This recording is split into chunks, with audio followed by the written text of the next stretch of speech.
importancia de contar historias en el periodismo de ciencia. Iván es un periodista de ciencia mexicano con experiencia en revistas, radio y televisión. Formó parte de la generación 2017 del Knight Science Journalism Fellowship del MIT y además es conductor del programa Los Observadores en TV Azteca. Es colaborador también para National Geographic y Newsweek en sus ediciones latinoamericanas. Ha colaborado con Discovery Channel, CNN en español, El Hueso, Expansión, entre otros.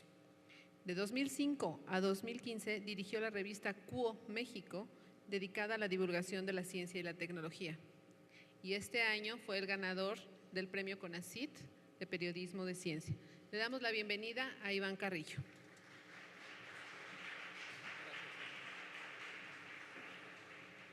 Muchas gracias, Sandra. Bueno, quisiera comenzar nada más felicitando al equipo de CONACYT, a Jesús Mendoza y a Sandra y a Maricruz y todo, porque me parece que el esfuerzo que se ha hecho este año para revivir, como dijo Jesús, este seminario ha sido grandísimo y eso merece un reconocimiento. Hubiera sido fácil tirar la toalla después de los sismos y sin embargo aquí estamos reunidos y la consistencia es, creo, fundamental en la labor periodística. Así que pues muchas felicidades a Jesús Mendoza y todo su equipo. Y dos, pues vamos a hablar de historias. Yo les voy a comenzar contando una breve historia. No es periodística, no es de ciencia, es de hecho familiar, es personal, pero creo que tiene los componentes que deben tener toda historia. Y esto sucede en una cena familiar, quizá 1985, 1986, un domingo en la tarde. Nos solíamos reunir yo, mi hermana, mis dos hermanos y mis padres a cenar, algún que otro gorrón que siempre llegaba. Y mi papá, que normalmente es que tiene muy buen humor, aquel día estaba de mal humor. Creo que había perdido en el tenis, que jugaba todos los domingos, y por alguna razón empezó a regañar a uno de mis hermanos. Y le dijo, y tú, Alejandro, ya me tienes harto. Todo el tiempo te estoy comprando los libros y tú ni siquiera los has abierto. Y mi hermano, muy indignado, le dijo, ¿y tú cómo sabes que no los he abrido?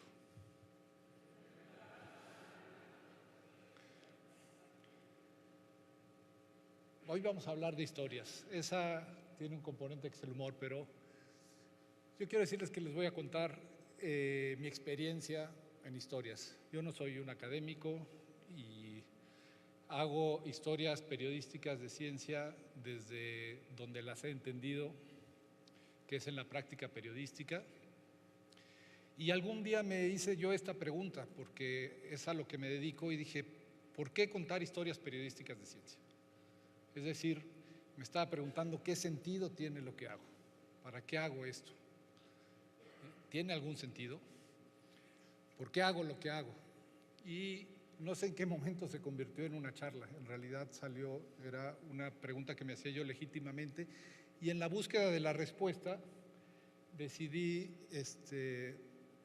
dividir la pregunta. Pero antes de eso, déjenme contarles que yo inicié esta carrera a muy temprana edad, no tan temprana, aquí tengo como 5, pero fue a los 9 años, cuando un periodista en la entonces naciente Jornada, Javier, fue a visitarnos a la primaria y nos dio una charla de periodismo.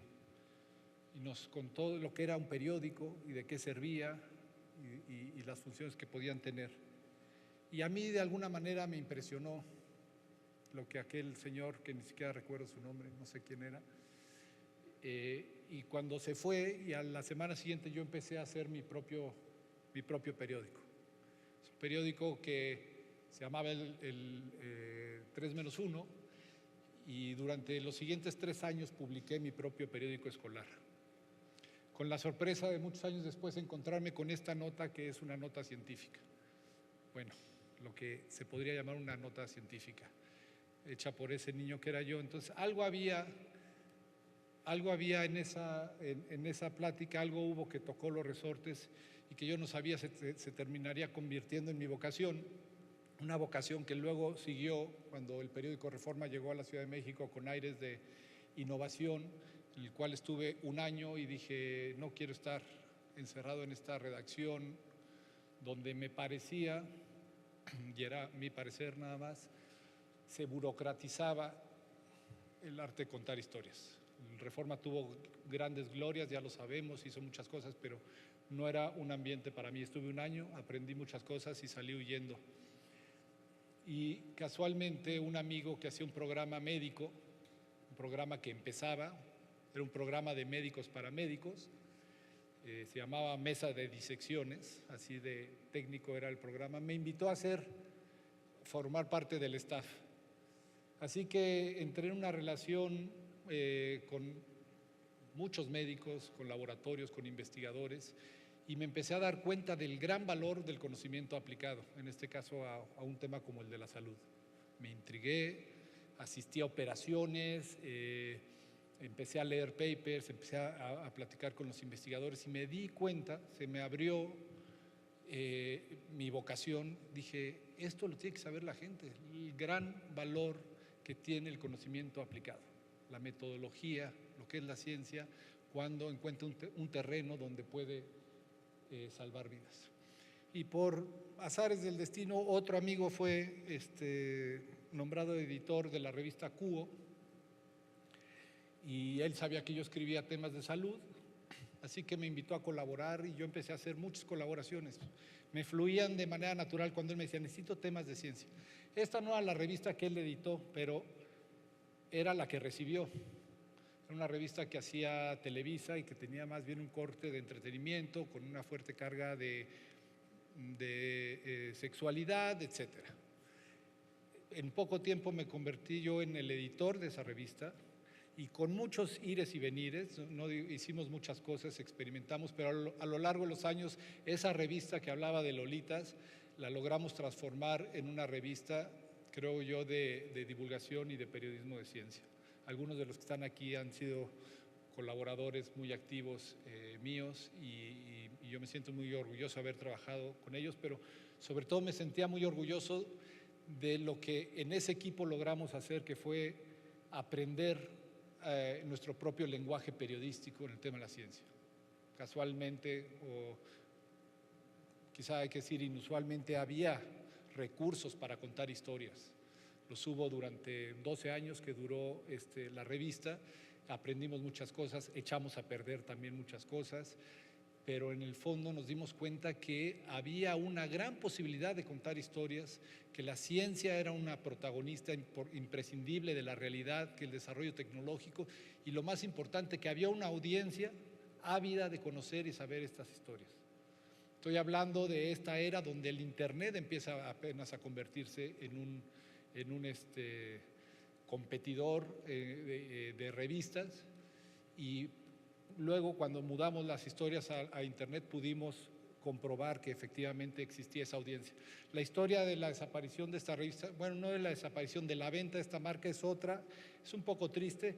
La revista que hoy circula con este nombre prácticamente regresó a ser lo mismo, lo que habíamos hecho. Entonces tuvo un retroceso como de 15, 13 o 14 años más o menos. Pero bueno, a mí lo que me dejó pues fue esta posibilidad de contar historias y darme cuenta que ahí hay una historia de uno de los periodistas que nos acompaña, otra, Federico Cuxo, y nos divertimos, encontramos historias, muchas de ellas ocultas, sin contarse. Algunas veces nos damos cuenta que las contábamos por primera vez para México, a veces para América Latina e incluso algunas veces para el mundo. Entonces fue una labor divertida. Y luego yo ya me dediqué a hacer colaboraciones, a escribir reportajes.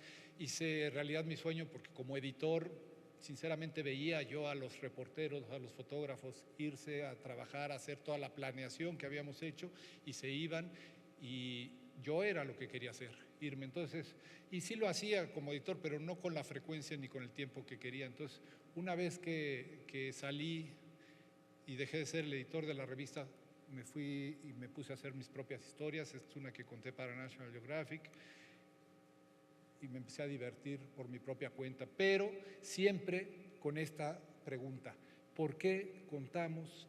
¿Por qué sentido tenía contar historias periodísticas de ciencia? Para mí era divertidísimo irme al campo, meterme con los biólogos, aprender cada día, poder tener la oportunidad de estar junto a un experto en un área con la excusa de preguntarle lo que quiera, ¿no? Entonces, decía yo, es el trabajo perfecto, la posibilidad de vivir 1000 vidas en una sola. Eso lo sigo considerando, pero eso era para mí y decía, ¿y qué sentido tiene hacerlo para afuera? ¿Qué sentido tiene que yo publique? ¿O tiene algún sentido? ¿Tiene algún impacto?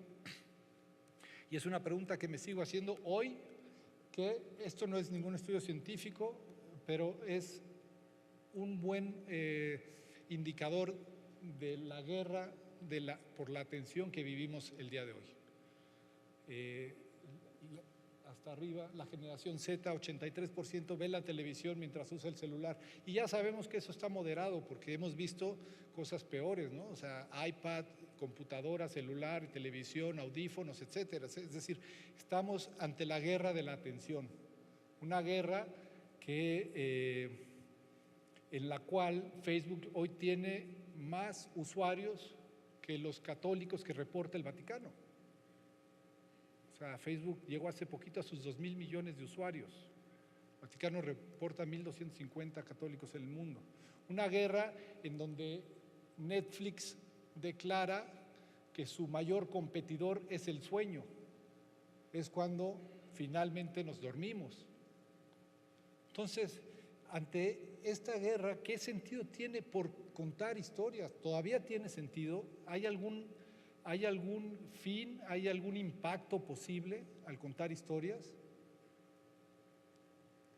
Y es para partir en busca de la respuesta, yo dividí mi pregunta en tres facetas. La primera, dije, bueno, me voy a olvidar un momento de periodísticas de ciencia. ¿Por qué contar historias? ¿Qué sentido tiene? Y en una plática hace años con Carbonell, el Dural Carbonell, el director de este sitio de Atapuerca, me comentaba, me estuvo contando, este sitio, como algunos de ustedes saben, es el primer asentamiento del hombre moderno fuera del África, está en España, y ahí se ha podido averiguar mucho de los inicios de la migración y conquista posterior del mundo. Y yo en una charla con él, vuelvo a decirlo, este privilegio gigantesco que tenemos de podernos sentar con expertos, le pregunté, ¿qué nos hizo humanos? Desde tu perspectiva, ¿qué nos transformó en seres humanos? Y me dijo, no quisiera ser reduccionista, pecaría de decir que fue una o dos factores, por supuesto, fue todo un contexto, pero desde mi entender, esa reunión en torno al fuego nos permitió hacer dos cosas principales. La primera, cocinar, ablandar la carne e irla sofisticando. Y la segunda, el intercambio de palabras. Dice, en torno a esas hogueras se fue sofisticando de la misma forma que la comida se sofisticó y empezó a encontrar aderezos, sazones y distintas formas de cocción. El lenguaje fue encontrando palabras, expresiones, etcétera, ¿no? Me pareció fascinante saber que en nuestra historia más remota están las historias como conformadores de la civilización. Y entonces lo busco constantemente y digo, claro, somos contadores de historias todos los días. Cuando nos levantamos, lo primero que hacemos es preguntarle, hola, ¿cómo dormiste? Estamos preguntando una historia. ¿Cómo te fue hoy? Estamos pidiendo que alguien nos cuente una historia. Hoy pasó esto, sucedió esto. Entonces somos contadores natos de historias. Y es que las historias, y nos lo dice Robert McKee, que es uno de los grandes maestros del guión hollywoodense, del guión comercial de cine, que ha analizado en su libro El Guión, se lo recomiendo. Yo recomiendo esta herramienta incluso como material educativo para el periodismo. Nos dice, el asunto es que las historias nos aprovisionan para la vida. Es un mecanismo de supervivencia para el ser humano. Nos permiten adelantarnos, crear modelos, así como los leones pueden ensayar sus artes de cazar con la madre jugando, el ser humano ensaya una realidad virtual, ensaya a través de las historias. Los consejos que nos da la abuela, las historias que nos cuentan, nos están enseñando en primera instancia a sobrevivir, pero luego a entender nuestra realidad. Y efectivamente, ¿no?, tenemos que las artes narrativas se han convertido en la principal fuente de inspiración del ser humano. Y yo los invito a buscar con esta conciencia cuántas historias están a su alrededor en este momento. Hoy lo sabemos en el mundo digital mucho más, pero cuántas historias no nos llegan todos los días. Sería interesante hacer ejercicio. ¿Cuántas ideas me contaron el día de hoy? Perdón que estoy aquí pasando las dos al mismo tiempo, entonces de repente me hago bolas. Dice el ejemplo que ponía aquí, dice es que las historias nos permite, y lo ponía él con el cine, que es el mundo al que pertenece, nos permiten vivir esa realidad ficticia que ilumina nuestra realidad cotidiana. Yo creo que es muy claro cuando uno trae una historia, a lo mejor no es la propia, pero cuando uno agarró una novela, vio una película y esa historia entra en nuestra cabeza, nos damos cuenta que estamos viviendo efectivamente una realidad virtual, no la de los celulares que se nos ofrece hoy, una realidad donde nuestra mente está creando un espacio dimensional que en realidad no existe, lo acabamos de generar en nuestro cerebro. La segunda parte de la respuesta fue entonces, porque con esto me bastó, por lo menos en ese momento, ¿no? Las historias forman parte inherente al ser humano, la necesitamos para sobrevivir. La segunda parte, pero entonces, ¿por qué contar las historias con los parámetros periodísticos? Y aquí me remito a la realidad de Chernóbil, terrible acontecimiento en la entonces Unión Soviética, cuando explota el reactor nuclear. Y me remito a él porque por un libro de Aliesevich, que encuentro muchos años después y me doy cuenta que esa realidad que sucedió cuando sucedió de noche en México porque era el Mundial de Fútbol, comprenderán que no andábamos para tragedias, ¿no? Estábamos viendo otra tragedia de menor calado, pero que es la selección nacional, pero ese es otro tema. Y vivimos de noche y entonces Aliesevich publica este libro en 1997, es decir, casi 15 años después de la tragedia, y yo me lo encuentro y lo empiezo a leer y lo devoro y me estremezco y me doy cuenta que es terrible lo que sucedió ahí, que mucho de eso no se supo, que ella lo rescata gracias a este valor documental y lo trae otra vez al mundo, y entonces yo me indigno del otro lado del mundo, a una gran cantidad de tiempo me indigno y digo, ¿por qué me indigna leer esto hoy tanto tiempo? ¿Por qué estas víctimas me siento tan impotente de no haber ni siquiera sabido que esto sucedía en ese momento? Y es porque la información es necesidad de toda la sociedad. Y lo que sucedió ahí fue ocultarse muchísima información por intereses del Estado, por intereses de la propia energía nuclear. No solo la Unión Soviética, sino un chorro de países se dedicaron a taponear lo que estaba sucediendo. Entonces, creo que el periodismo, que es en una de sus múltiples definiciones, publicar información rápida y verazmente, nos está diciendo eso. Vas a tener esa información de primera mano. Tendrás tiempo de indignarte cuando las cosas están sucediendo. Por lo tanto, tendrás tiempo de actuar. Tendrás tiempo de transformar tu realidad. Tendrás tiempo de intervenir en esa historia según tus principios. Algo que no pasó aquí. Entonces, ¿por qué contar historias periodísticas? Pues sí, porque el periodismo es una herramienta social. Es una herramienta que nos permite interactuar. ¿Y qué tenemos como que son las noticias? Y a veces pienso, y digo, pues sí, lo actual, lo nuevo, lo inusual, lo sabemos desde quienes estudiamos periodismo y lo sabemos muchas veces como lectores, lo significativo, lo relevante, es decir, lo político, lo social, lo próximo, lo inesperado, lo progresista y lo innovador, donde normalmente caemos mucho los periodistas de ciencia porque es naturaleza, la innovación es noticia per se. Y si yo publico esto, tendré que, mañana, digamos, tendré que es referente al ser humano, es próximo, es inesperado, pero no es relevante, pero obviamente no es actual. Entonces, el principal valor de la noticia es la actualidad, su posibilidad de informar a la gente. Obviamente, y me voy a pasar estos ejemplos porque si no, no me va a dar tiempo de llegar a donde quiero llegar, me los voy a pasar muy rápido, pero es esto, debatir entre lo trascendente y lo irrelevante completamente. Ahí se ubica el periodismo, ¿no? Lo exagerado y lo nimio. Ese es el periodismo. Obviamente, también nos referimos al impacto del ser humano. Cuando estamos hablando de algo que impacta en el ser humano, estamos hablando de información, como los sismos. A nosotros estos sismos del 7 y 19 de septiembre tuvieron un impacto directamente en nuestras vidas, ¿no? Entonces, obviamente estamos hablando de información, pero también hay que pensar y cuando nos referimos a lo próximo, pues ¿qué es lo próximo en un mundo globalizado? ¿Por qué nadie habla del 24/11? ¿Alguien sabe cuál es el 24/11? Es el peor ataque terrorista ocurrido el 2 de noviembre en Egipto.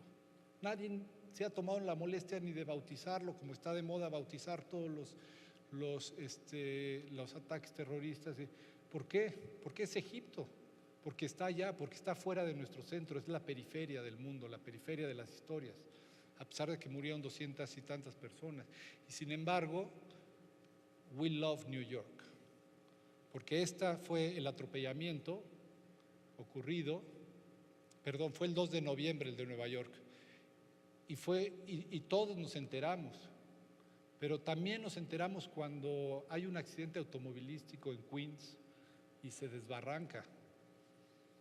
Y entonces me pregunto, ¿cuál es el valor de las historias periodísticas cuando son aparentemente tan ajenas?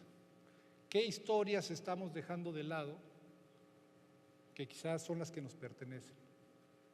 Y da para hablar de mucho, pero creo que si analizamos el ecosistema mediático y despuntamos todas las historias que dices, esta historia es periodística, para mí, hoy, no sé, hombre mexicano en el siglo XXI, en la Ciudad de México, etcétera, y entonces podemos comenzar a cuestionar. Bueno, ya sabemos que los periodistas dicen que una noticia es no cuando un perro muerde a un hombre, sino cuando un hombre muerde a un perro. Entonces, lo inusual, decíamos, lo innovador, este tratamiento recientemente aprobado por la FDA de los Estados Unidos de reprogramación celular, que suena progresista y todo, pero luego ahí está, los entretelones de esto. Cuando fui le pregunté a un científico, oye, yo estaba feliz cuando leí esta noticia, dije, ahora sí estamos en la medicina del siglo XXI, ¿no? Están reprogramando células para curar leucemia. Y me dijo, sí, Iván, el problema es que cada aplicación debe estar rondando los $400,000 y es una mensual. Creo que ahí está el periodismo que queremos, ¿no? O sea, ahí está por lo menos la labor importante del periodista, que tiene que entrar y saber que esto tiene muchos matices. Bueno, resumiendo, para adelantarme, ¿de qué habla el periodismo? Ese interés al que se referían en la conferencia anterior. Bueno, pues de lo que se habla en el alambre, ¿no? De lo que le interesa a la gente. Yo hago un ejemplo, pues burdo, si quieren verlo así, pero todos tenemos nuestro chismógrafo incluido. Entonces, pregúntale al chismógrafo si esa historia vale la pena o no. Les digo, ¿qué les interesa más? Si les cuento una historia de un matrimonio donde él tiene 25 años y ella tiene 21, los dos son clase media y se van a casar, no sé, en París. O el matrimonio donde ella tiene 32 años y él 72 años. Obviamente les interesa más ese. lo sabemos. Ese es el chismógrafo que automáticamente dice, claro, eso, ¿no? Ahí hay interés. Pero ¿qué tal si les digo, ¿y qué les interesa más ese matrimonio o donde ella tiene 80 y él 40? Pues todavía cobra más valor esa historia. Ese es nuestro detector de interés. Y no lo debemos despreciar. Este obviamente es un ejemplo burdo, pero si ustedes se los aplican a las historias que van oyendo en la vida y paran el oído, van a empezar a darse cuenta que algunas hacen vibrar algo en ustedes que se llama curiosidad y que quieren saber mucho más de ello. Me voy a adelantar porque voy por la mitad de la actividad. En fin, las actividades del periodismo son parte fundamental del servicio que debemos proveer a la sociedad, que al mismo tiempo, creo yo, y este es un punto importante, una sociedad que debe de exigir un periodismo de mayor calidad. Y exigirlo no solo es quejarse, ¡ay, qué porquería lo que ven estos periódicos! Creo que exigirlo institucionalmente es importante. La sociedad en México, en América Latina, debe darse cuenta que el periodismo es parte fundamental de su dinámica. Debe de exigirle calidad y debe de apoyarlo para que tenga esa calidad. Hay muchos retos en ese sentido. Ahorita voy a hablar un poco de ello. Y la tercera parte de mi pregunta, ¿por qué contar historias periodísticas de ciencia? Y sabemos que la ciencia, y a mí me gusta mucho la definición de Marcelino Cereijido, una manera de interpretar la realidad que consiste en hacerlo sin recurrir a milagros, revelaciones, dogmas, ni al principio de autoridad por el cual algo es verdad o mentira dependiendo de quien lo diga. Y me gusta muchísimo porque ese dependiendo de quien lo diga, en México y seguramente en otros países en América Latina se nos da perfecto. Si lo dice fulanito es verdad, si lo dice perenganito es mentira, punto. Y entonces ejercemos el periodismo a partir de eso, y también el periodismo de ciencia tiene ese vicio. Entonces vamos con un científico, le preguntamos, y como es doctor en no sé qué, y ya dijo las 3 o 4 verdades, las reproducimos y las publicamos. Eso no es periodismo. La misión del periodista de ciencia, y es una de sus múltiples, me parece, es reflejar el estado de cambio e innovación en que nos encontramos. Pero digo, es una de ellas. Y en ese sentido creo que tenemos el terreno muy abierto, ¿no? Todos los innovadores, personajes inspiradores como Rarulfo Romo, los hallazgos paleontológicos con los dinosaurios, siempre tema tan sexy. Aquí está Federico Cux, autor de este libro y de esta historia que se ha comentado por todos lados, del titán argentino. Entonces, obviamente, pues nuestro visitante extraterrestre, que diga extra del sistema solar, etcétera, ¿no? También, obviamente, los cuestionamientos, ¿no?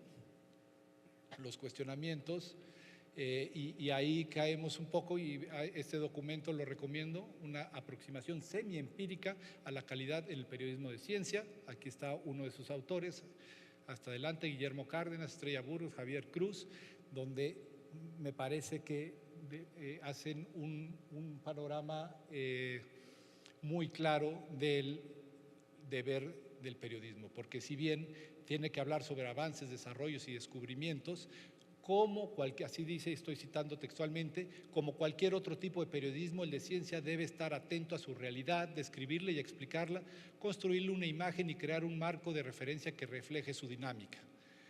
El periodismo de ciencia actúa también a la par como un crítico y como un velador de los intereses de científicos y de instituciones científicas salpicadas de controversias epistémicas y extraepistémicas, prácticas no ortodoxas, incertidumbres, riesgos de nuevos desarrollos y confrontación de valores e intereses. Vean cómo se abre el abanico de una profesión que realmente no se está ejerciendo así en México, por lo menos no de manera amplia. Y diría yo, no solo en el periodismo de ciencia, casi en ninguna fuente periodística. Entonces somos vigilantes de esas instituciones, somos representantes de la sociedad.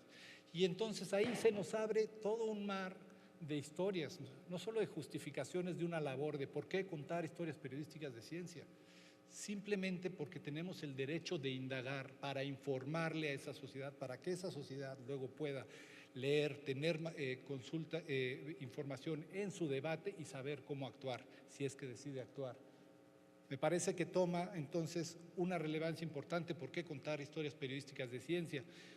Y contarlas significa contarlas bien, contarlas con investigación. Y aquí estoy poniendo un ejemplo que no es una historia periodística de ciencia, pero que hizo mucho ruido por haber sido una historia muy bien investigada recientemente en México, que fue a fondo con la corrupción y sí, de hecho, involucraba a las universidades. Entonces, me parece que sí entra dentro del terreno del periodismo de ciencia.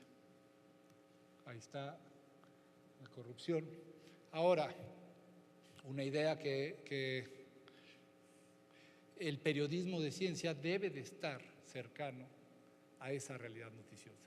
Ya vimos todo este panorama y estas grandes oportunidades que tiene dentro de la innovación. El periodismo que más ejercemos es ese, el periodismo de ciencia. Pero el periodismo de ciencia involucrado en la realidad, y entonces aquí déjenme contarles otra historia. Esta es de David Corcoran, que fue durante muchos años el editor del suplemento Science del New York Times. El primer día o la primera semana que él estaba en el suplemento como reportero, no era el editor, ocurrió esto, ya lo sabemos, 9/11, el primero que bautizó, y él estaba en el periódico más importante del mundo, en la ciudad donde todo el mundo veía, y era su primera semana en el suplemento de ciencia. Obviamente todos los reporteros del periódico estaban volcados a buscar historias en torno a esto. Y de repente se dieron cuenta que en la sección de ciencia, lo que tenían preparado para ese día, 2 días después del atentado, era una historia sobre los testículos de los delfines. Qué grande desapego de la realidad, ¿no? O sea, hasta ese grado a veces llegamos. Pues sí, una historia seguramente curiosa que finalmente vio la luz hasta enero. Me lo dijo ayer porque quise confirmar cómo era esa historia antes de contárselas a ustedes. Lo que hicieron fue, obviamente, parar esta historia y meter a uno de sus colaboradores estrellas a analizar las estructuras de acero de las Torres Gemelas. En cuestión de 5 días fueron capaces, consultando ingenieros y especialistas, de revelar un nuevo aspecto desde la tecnología a lo que estaba sucediendo.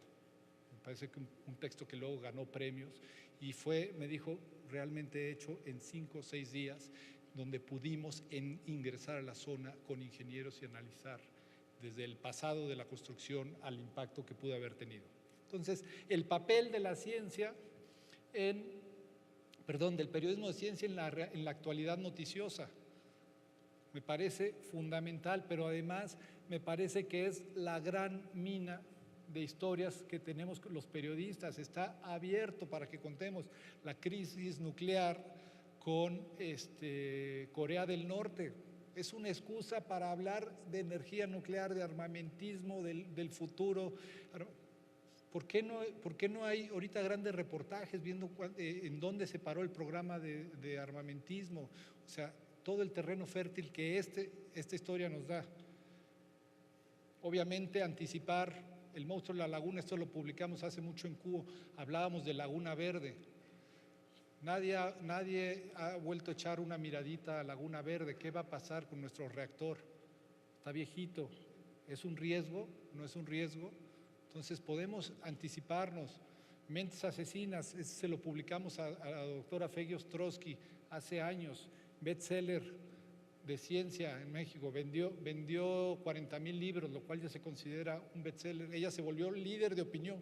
¿Por qué? Porque la realidad demandaba una explicación de la violencia que existe en México.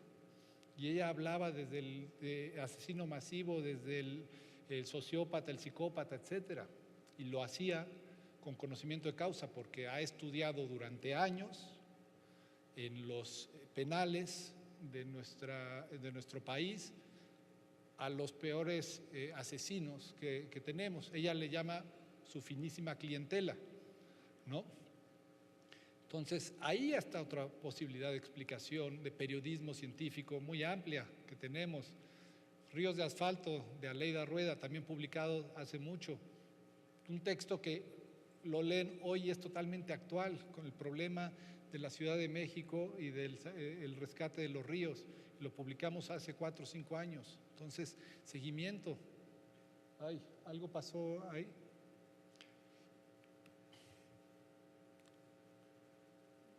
Ahorita que regrese la señal.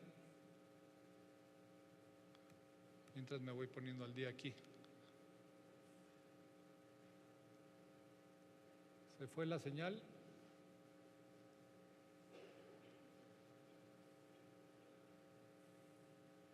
Bueno, voy a seguir sin imágenes mientras regresa, porque además de este tipo de historias que están ahí, hemos enfrentado algunas todavía con implicaciones científicas mucho más graves, y me parece que hemos reaccionado lentos como periodistas científicos o no reaccionado, y me quiero referir a Ayotzinapa. El debate de Ayotzinapa tenía muchos elementos científicos. El primero, si era posible haber calcinado 43 cuerpos en una pira de ese tamaño. Un debate que abrió un científico de la UNAM en física y decía, según mis cálculos, no es posible haber calcinado 3 con esos materiales. Y luego un científico en Australia, si mal no recuerdo, fue en Australia, en la Universidad de Queensland, fue y reprodujo la escena y quemó cuerpos de cerdos y dijo, científicamente comprobado, verdad histórica rechazada, no se pudo haber quemado esa cantidad de...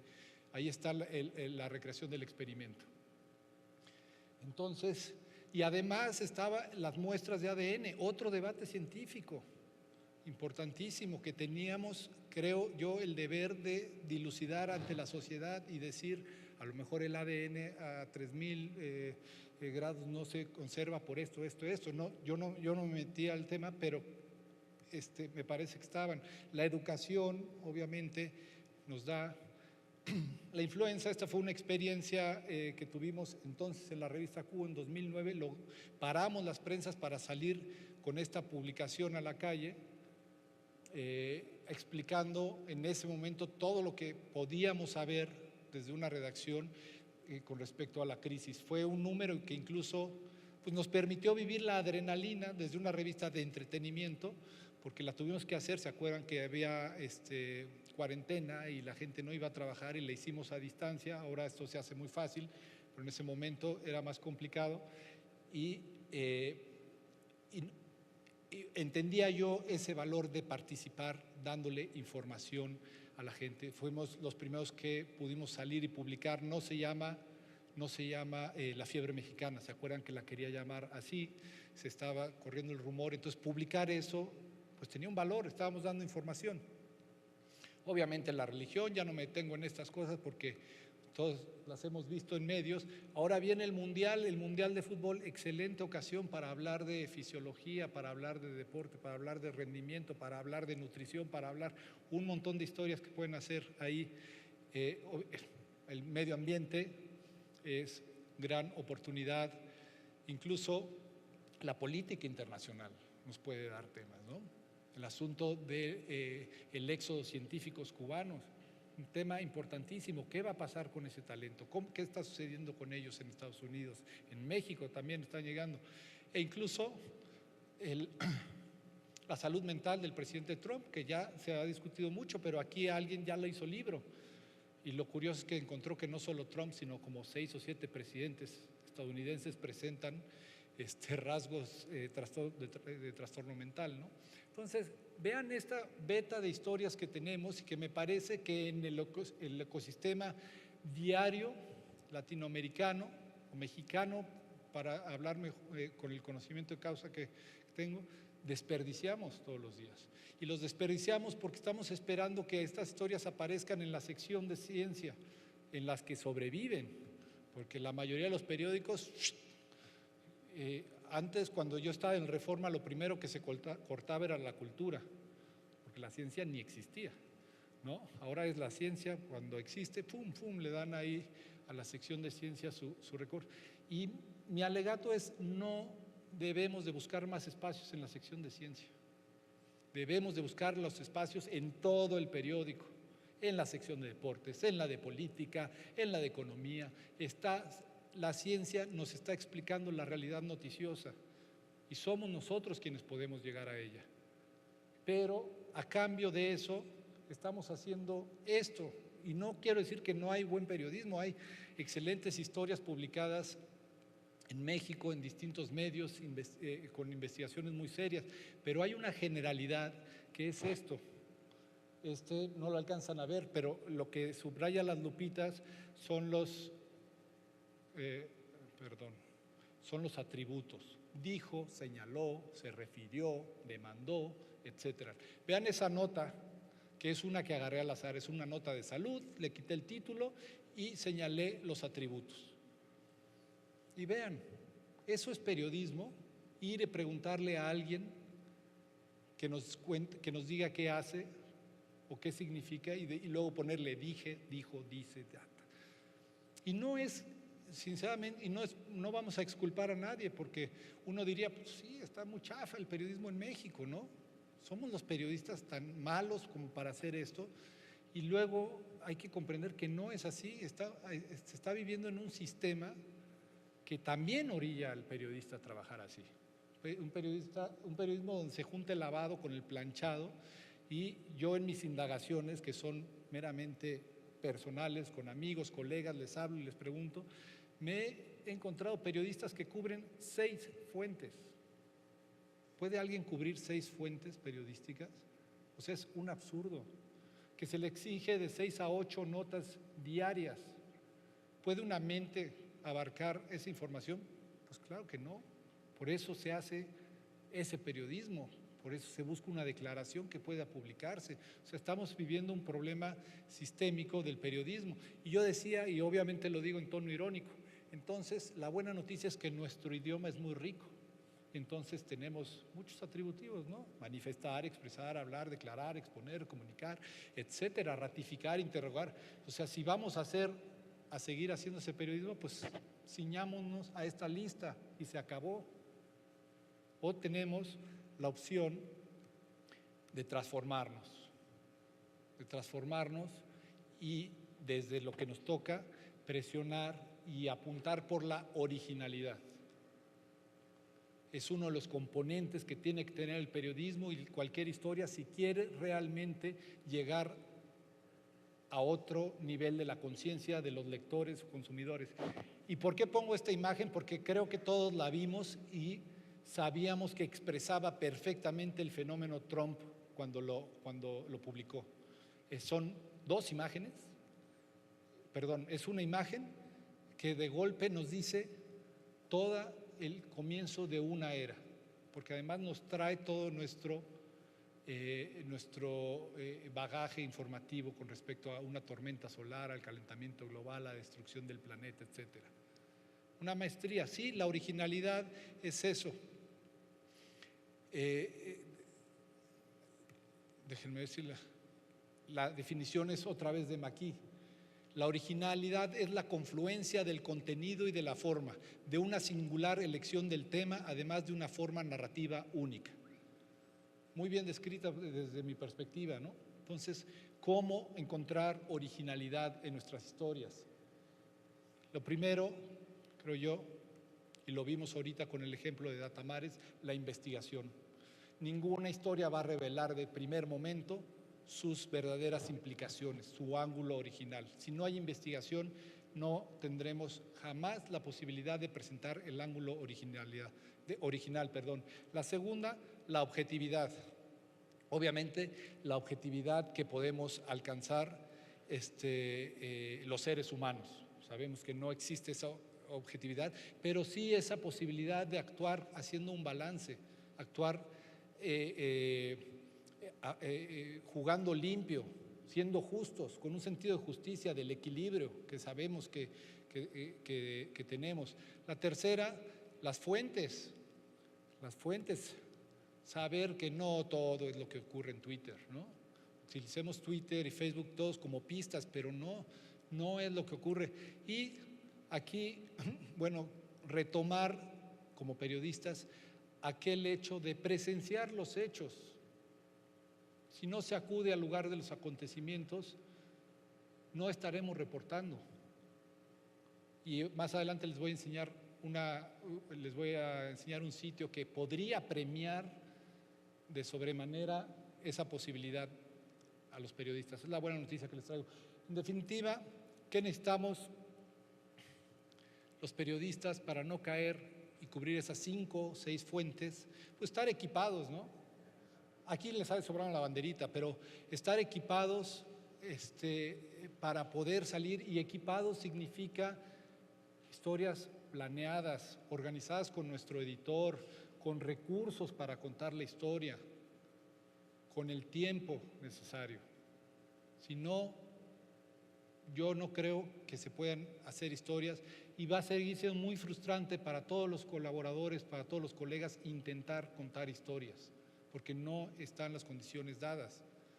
Y además de eso, cuestionarnos sobre las estructuras narrativas. Se discute mucho si en Internet lo largo, lo corto, cuál pesa más, cuál es mejor. Yo he trabajado con algunos editores que por cliché, porque tienen la frase metida, dicen, no, Internet no se leen historias largas. Pues entonces, ¿sabes qué? Yo estoy mal, porque yo sí las leo. O soy único, o hay otros que sí leerán como yo. Entonces hay que cuestionarse y quitarle al editor. A lo mejor no se leen las malas historias largas, como no se leen las malas historias cortas, pero las buenas historias largas, las que tienen un hilo, no, es que en esta época ya nadie le pone atención. No ponen atención, hay gente que se sopla 46 capítulos de una serie en un fin de semana. No ponen atención, o nuestras historias no están enganchando la atención. Aquí ya hay gente cuestionando en el laboratorio de la BBC lo largo y lo corto de las historias, y dicen, ni muy larga, o muy corta o muy larga, pero en medio no. Entonces seguimos teorizando. Lo cierto es que hay que cuestionar eso, y como periodistas tenemos que incidir en nuestras redacciones y decir, a ver, no te creas todo lo que te dicen con respecto al consumo de noticias. En mis indagaciones encontré también algunos editores que me dicen, mira, yo sigo publicando las notas cortas porque sé que es lo que me da clics, que eso es lo que se toma a veces como impacto, se da clics, y entonces es lo que me piden, estoy bajo esa presión. Pero yo ya intuyo que cuando he hecho historias más formadas, con más declaraciones, con escenas, ¿qué empieza a suceder? La gente la está leyendo. Entonces, la intuición humana está ahí funcionando. Obviamente, esa intuición no sé qué tanto le pueda ganar a los algoritmos de Facebook y Twitter, etcétera, que ya no están poniendo las historias así. Es una mente humana compitiendo contra servidores y servidores que dice, a fulanito le interesa esto y por lo tanto se lo subo. Pero también traigo una buena noticia en ese sentido. Podríamos poner los ejemplos. Una misma historia, me adelanté. La misma historia contada diferente, y extraje 3 ejemplos muy fáciles, a ver si se ven. 2 del New York Times, que creo que han hecho una labor de experimentación. Esta es muy fácil y además me da coraje, porque reconozco que era una idea que yo había tenido, pero no porque se me ocurriera a mí, sino a lo mejor algunos de ustedes se acordarán que existían unos libros juveniles que tú podías leer y llegabas a un punto que tenía opción múltiple. Y si decides subir al desván, pasa a la página 34. Si decides salir corriendo de la casa de terror, pasa a la página 8. Entonces era interactivo. Pues miren, el New York Times, si pueden bajar, por favor, bajar. Eso es lo que está haciendo, vean. 2 opciones, vas leyendo y encuentras 2 opciones de la misma historia. Y así te puedes seguir, ¿no? Estructura narrativa. Es una historia muy larga, nos está enganchando. El siguiente ejemplo, por favor. Nada más el scroll down, por favor, para que se vean cómo se mueve el mapa. Entonces, lo que el sueño de todos, bueno, por lo menos de los lectores que quieren, que van leyendo la historia y al mismo tiempo están ubicando lo que está sucediendo en el mapa. Vean, es el tiempo real, están coordinados, ¿no? Un simple ejemplo de cómo funciona esta historia. Si quieren voy a poner las ligas en mi Twitter acabando la conferencia para que tengan todos estos ejemplos. La siguiente, por último. Esta es una historia de una promesa en la gimnasia, si le dan ahí donde dice next, y entonces construyen con video frases, next, ajá. Siguiente. Esta la puse a prueba, mi hermana fue gimnasta y es ahora empresaria muy nerviosa, workaholic, etcétera, y entonces se la mandé. Hasta ahí si quieren ya. Y regresamos si quieren a la presentación. Se la mandé y entonces le hablé y luego le pregunté unos asuntos del final de la historia y se lo sabía. Había llegado hasta el final de la historia sin que yo le pidiera que llegara. Le dije, ¿qué te pareció? Me encantó. Pero ella nunca dedica tiempo a una historia. ¿Por qué? Bueno, obviamente le tocaba el asunto de la gimnasia, pero otra porque la historia te va llevando a más, a más, a más, a más. Este es Robert McKee, finalmente se los presento, porque me gusta otra definición que él hace. Habla del entretenimiento, y no el entretenimiento como muchas veces entendemos, de este enajenamiento ante el consumo de contenidos. No ese es el entretenimiento al que él se refiere. Se refiere el entretenimiento al acto de sumergirse en la ceremonia de la narración. Y entonces, a mí me parece acertadísimo cuando alguien te dice que una historia te lleva y entonces tienes una disposición de tu ser de sumergirte en un ritual, en un acto. Quieres viajar a esa realidad virtual, quieres conocer, quieres meterte, quieres buscar las relaciones de los personajes en tu cabeza. Creo que el periodismo también cumple esa labor y obviamente esta, que es una frase muy conocida, pero que viene mucho a colación. La mejor noticia no siempre es la que se da primero, sino la que se da mejor. ¿Y por qué lo digo? Porque me parece que el Internet y todo este periodismo de dice, que están buscando 8 notas, 10 notas al día, están buscando acumular sus clics, si eso es lo que están buscando, acumularlos a través de, pues de información basura.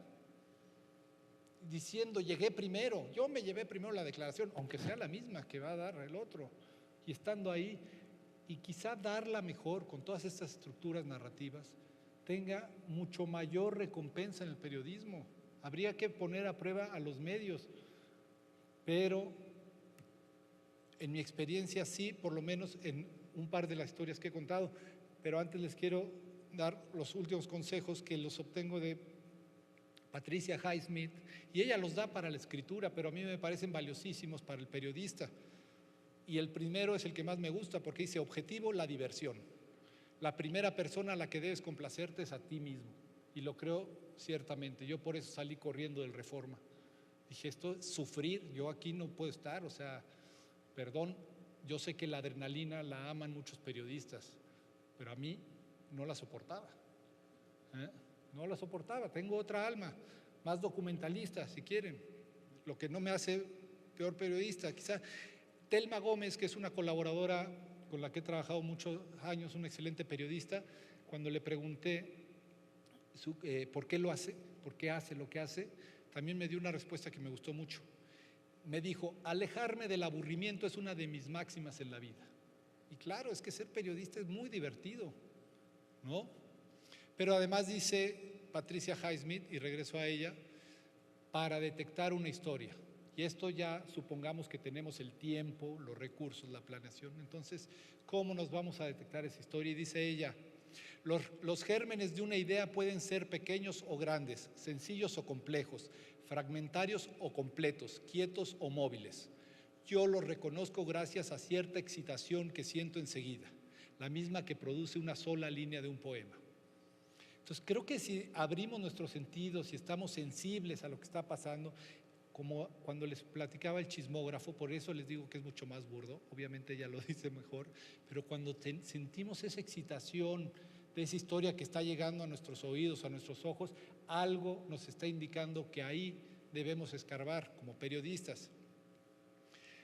Otro consejos de Patricia Highsmith: sin trucos. Los trucos proporcionan un entretenimiento endeble y no divertirán al lector inteligente. Y el último, muy valioso, dice: no hablar con escritores. Yo le agrego: no hablar con periodistas. Los escritores nadan, los periodistas nadan unos junto a otros en la misma profundidad, dispuestos a hincar los dientes en la misma presa que flota a la deriva. Entonces, buen consejo, por lo menos a mí me funcionan. Y claro, no hay fórmulas, a diferencia de la ciencia. Periodismo creo que no tiene fórmulas, cada quien puede encontrar sus caminos. El siguiente, ser riguroso, ser preciso, no quiere decir ponerle un candado de castidad a la imaginación. El periodismo es una actividad creativa. La palabra es el primer material creativo, pero luego ya lo vimos, las estructuras, las imágenes, todo. Entonces, pensémonos también como seres creativos, no solo rigurosos y precisos en la información. Y el ejemplo que les quería platicar, que ya va a ser muy rápido, es este puente de vida, porque lo hago pensando en el impacto. Sí, es una historia a la que yo dedico mucho tiempo, que me doy el lujo, y es un programa de trasplante internacional en el que se involucra un economista y desarrolla un algoritmo que es capaz de emparejar riñones, pero luego otro médico genera un programa internacional de financiamiento. Es decir, estaba la economía abriendo esperanza de vida a los pacientes. Esta paciente, que es de quien cuento la vida, salva su vida gracias al conocimiento. Lo que más me fascinaba a mí es que ella enferma en el 2009, y se lo dije yo a ella: ¿te das cuenta? En el 2011. Digo, ¿te das cuenta que en el 2011, cuando tú recibiste tu diagnóstico, ya había un médico y un economista que llevaban 6 años trabajando en tu solución y tú no lo sabías? Entonces, es la maravilla de la ciencia, me parece, ¿no? Esta solución que jamás sabes cuándo la vas a necesitar, y en el caso del periodismo, pues ponerla, publicarla. Y mi sorpresa es que la historia empieza a tener un rebote en otros medios, lo que uno no espera, ¿no? Porque dicen: no, ese ya la publicó, ya y se acabó. Pues esta, quitados de la pena, la agarraron Televisa, la agarró Marta de Baile, la agarró no sé cómo se llama, la agarró un montón de, ¿no? No crean que dieron crédito, pero la agarraron. Y yo creo que es una labor del periodismo, ¿no? Enriquecer el debate social, y si los otros medios le están agarrando es porque está enriqueciendo el debate social. Pero otra de las labores importantes del periodismo, de por qué contar historias periodísticas de ciencia, es enriquecer el mismo debate del fenómeno que está hablando. En este caso, esa es una imagen del blog de Alvin Roth, el premio Nobel al que me refería, comentando el reportaje, y luego es un video muy mal tomado por Marisol, de hecho, en el Congreso Internacional de Trasplante de Órganos, donde Alvin Roth está hablando del reportaje. Entonces, ¿qué está sucediendo aquí? Está contribuyendo al debate del fenómeno sobre el que habla. Estamos enriqueciendo la conversación social. ¿Por qué lo hacía? Porque yo retomaba unas declaraciones de un funcionario de la OMC donde hablaba de la ética del programa, y entonces lo ponía de ejemplo en esta conversación. Y ahí está Marisol, la paciente. ¿Y por qué la tengo aquí? Porque es otro tipo de impacto. Hablamos de este impacto en medios, este impacto en el fenómeno, pero quizá el impacto más humano que puede tener el periodismo, que es cuando cumple una labor de servicio. En este caso, yo le pregunté a Marisol, para esta presentación, le dije: oye, ¿has sabido de alguien que la historia le haya cambiado su vida?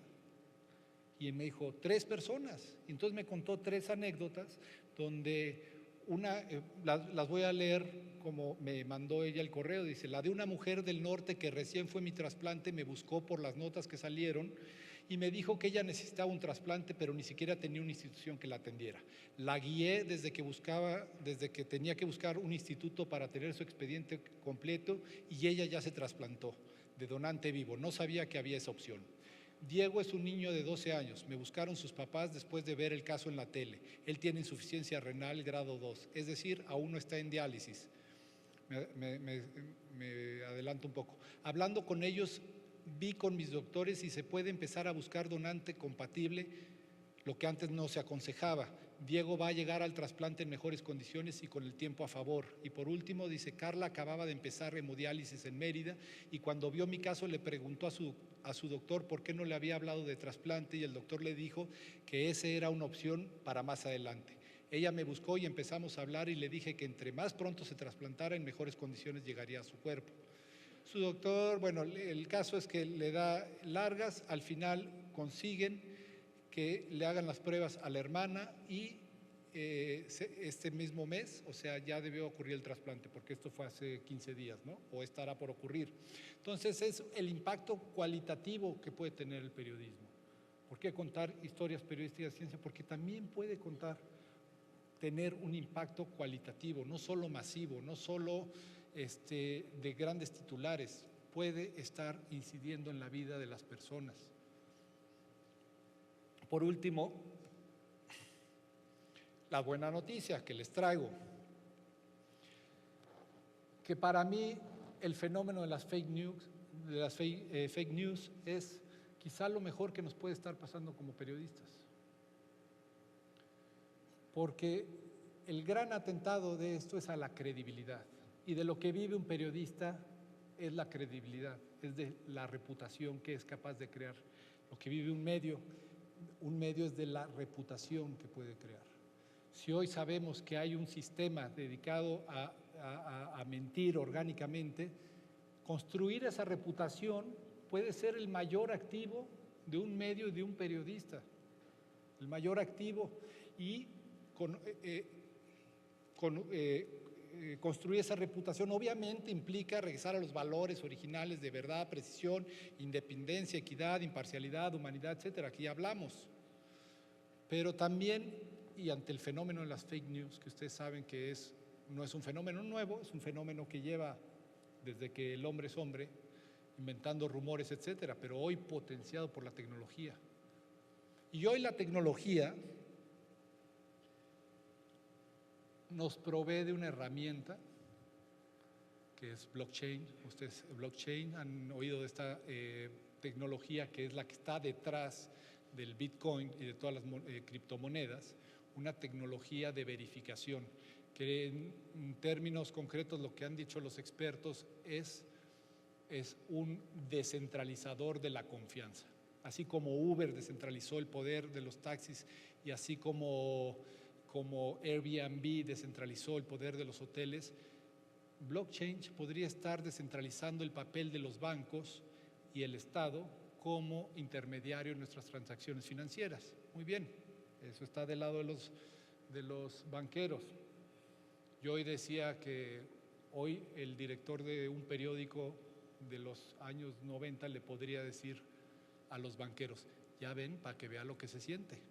Así sentimos nosotros cuando llegó Internet. Pues ahora está llegando esta revolución, pero la buena noticia sobre esta es que el blockchain, que es esta manera de verificar información en red, es decir, no hay probabilidad de error, el seguimiento que hace de la información, de dónde proviene, lo hace la misma red, está comenzando a innovar en medios de comunicación.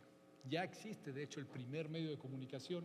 Aquí está la descentralización, aquí está, esta es la tecnología que están abriendo, que es blockchain, un distribuidor de contenido, este es de contenido. Pónganse que es un Facebook que no tiene posibilidad de censura, que todo lo que se publique ahí jamás puede ser borrado, nadie lo puede bajar, puede ser consultado por quien sea, etcétera. ¿Y cómo premia esta tecnología a la gente que aporta información. Este es el primer sitio, este es el primer medio que se considera ya utilizando esta tecnología. ¿Qué es lo que premia?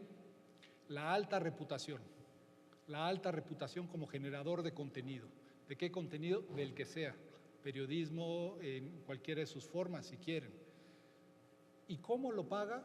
Lo paga con monedas virtuales.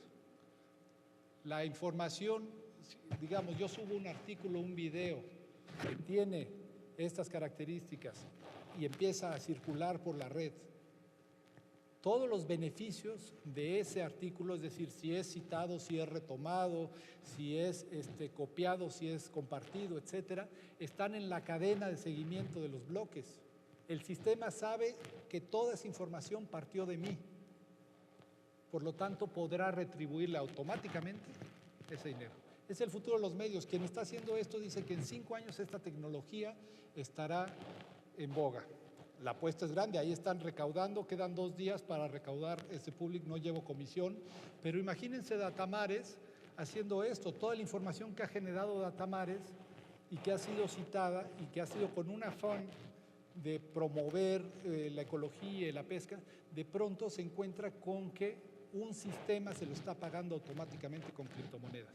Entonces, esa es la buena noticia, que el futuro y la tecnología no solo nos va a poder ayudar contra las fake news, sino nos va a construir nuestra reputación.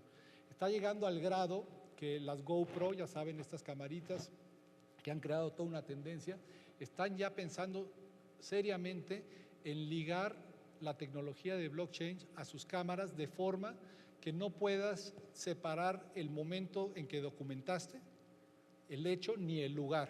Es decir, tú agarras una GoPro, grabas y dirás siempre fue Puebla, tal fecha, tal hora. Cuando tú subas ese contenido a la red, siempre el trazo de esa información podrá llevarse a cabo. Entonces, imagínense las posibilidades de esto.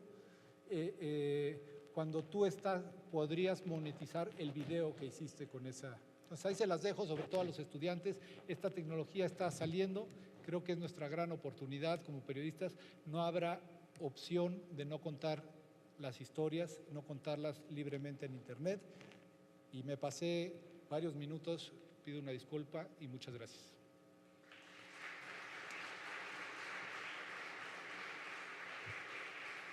Y ya no hay...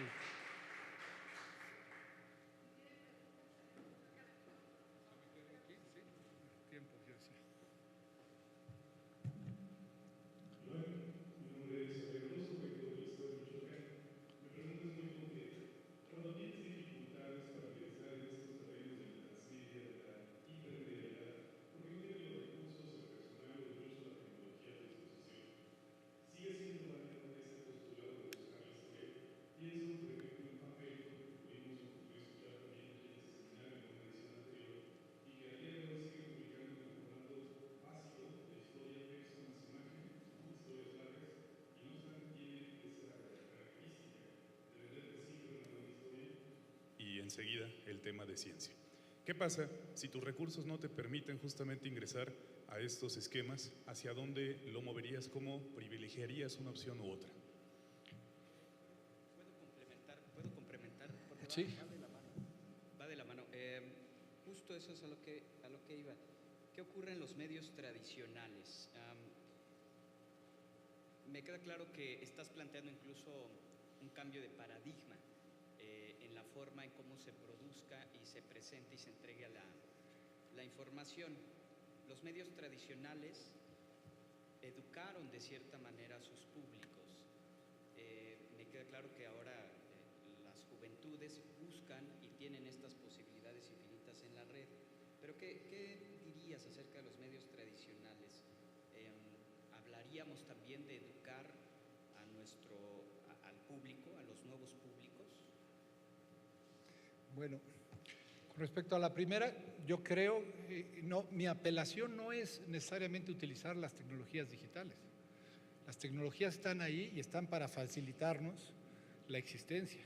Y al decir no se tiene recursos para acceder a esa tecnología es casi un contrasentido, porque hace los años 90 publicar un video, o sea, salir en la televisión, era prácticamente imposible si no pertenecías al medio, o publicar un artículo en un periódico, tenías que pertenecer. Hoy, cualquier café de internet que pagues 15 pesos, tienes acceso a un blog y está publicado a la salida y en 15 minutos. Entonces, creo que el acceso a la tecnología no es un impedimento, al contrario, tiende a expandirse y lo hemos visto en las cifras, cada vez el acceso a internet es mucho mayor. Ahora, con respecto a la estructura, creo que sí mi apelación va, ¿no? Sigamos publicando notas. Si tu estructura narrativa es eso, texto y videos, y tú tienes ese público, continúa haciéndolo. Tú sabrás el pulso de tu audiencia. Posiblemente tu audiencia te empiece a exigir otras cosas al abandonarte, al no pelarte, ¿no? Si tú sigues con texto y foto y de pronto esa audiencia no llega más a ti, dirás, ¿qué pasó? Bueno, pues es que el de al lado tiene video. Entonces tendrás que renovarte, pero es una presión natural del ecosistema, ¿no? Entonces, sí, no, mi planteamiento no es tenemos que contar historias digitalmente ni en estas plataformas, es analicemos la manera en que estamos contando nuestras historias. Yo hoy, por supuesto, soy un consumidor de noticias del periódico y a veces del impreso, ¿no? Y las leo así, en ese formato tradicional, como se llama, como le podemos decir ahora. Pero eso no impide que vaya y consuma en cuestión digital. Y la otra pregunta, no respondí ahí, ¿verdad? ¿Me podría? ¿Sí? Ok. Javier, hola. Sí, pues muchísimas gracias por esta enriquecedora charla. Gracias, Javier. Me ha hecho muy interesante en todos sus aspectos y no podríamos, creo que muchos de nosotros, estar más que de acuerdo con muchas de las cosas que tú planteaste. Sin embargo, hay algunas cosas que sí, a mí me parece que son importantes precisar.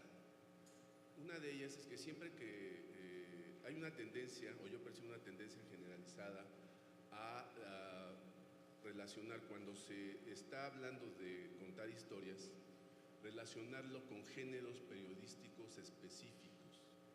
En este caso, por ejemplo, contar una historia, y los ejemplos que tú nos has dado, la mayoría de ellos al menos, se refieren a un género periodístico que es el reportaje, básicamente. Y todos los demás géneros no solamente están, digamos, no están considerados, aunque lo que tú señalaste es válido prácticamente para todos ellos, pero por ejemplo, en el periodismo de ciencia, es el punto que yo quiero, digamos, discutir, tiene un paralelismo con la propia investigación científica. Digamos, el periodismo científico no solamente se debe ver desde el lado del periodismo, sino también se debe de ver desde el lado de la ciencia. Y por ejemplo, la ciencia procede por partes muy pequeñas, no por historias totales.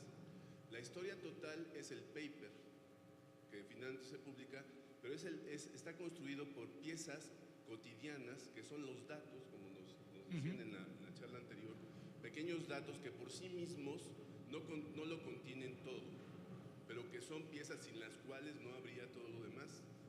Y entonces, por ejemplo, en los géneros periodísticos, el género de la nota informativa, que a mí me parece que sigue siendo la piedra fundamental, la base en el periodismo, desde mi punto de vista, creo que cumple que tiene ese papel, digamos, un conjunto de piezas pequeñas que no son totalitarias, no pueden serlo, porque siguen los acontecimientos cotidianos, pero que en el transcurrir del tiempo, como en la investigación científica, van a dar lugar a construir una historia completa. Entonces, muchas veces juzgamos y criticamos las formas en que se hace la nota informativa sin considerar la importancia que tiene en la construcción de otro tipo de historias. No sé cuál sería tu opinión sobre eso. Sí, bueno, yo también, yo considero que los géneros periodísticos están tambaleando su existencia. No porque se deban de tirar, pero me parece que las narrativas del mundo lo están transformando.